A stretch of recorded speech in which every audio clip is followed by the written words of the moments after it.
သာသနာသမနောဒုက္ခလောကဝိယူ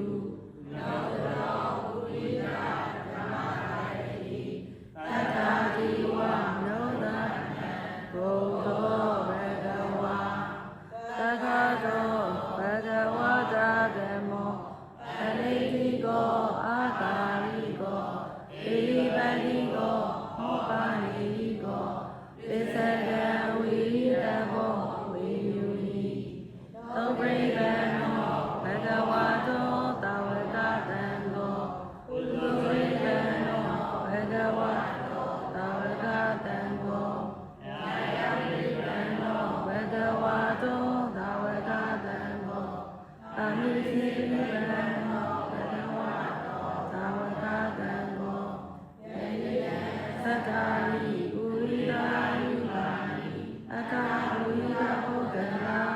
ဧကာဘဂဝါတောသာဝကတံကောအာဟုရိယောပါဟုရိယောဧတိရိယောဣစေတိပရိယောနောတံပုဏ္ဏတိတံရောသတာ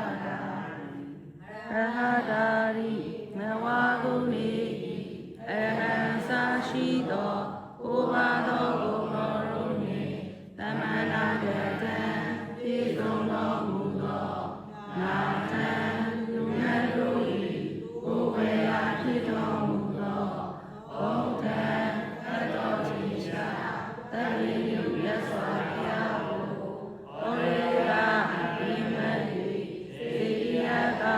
သာဓုစီဓမ္မစီဩရေကစီ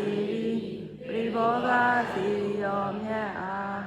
ဝေါနာခန္နာရတသမနာကတံ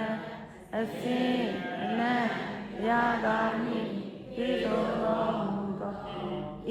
မံပိဏပါတသာယနိယဘောဇနိယဤစွမ်းခဲဝဲဘောဇေကို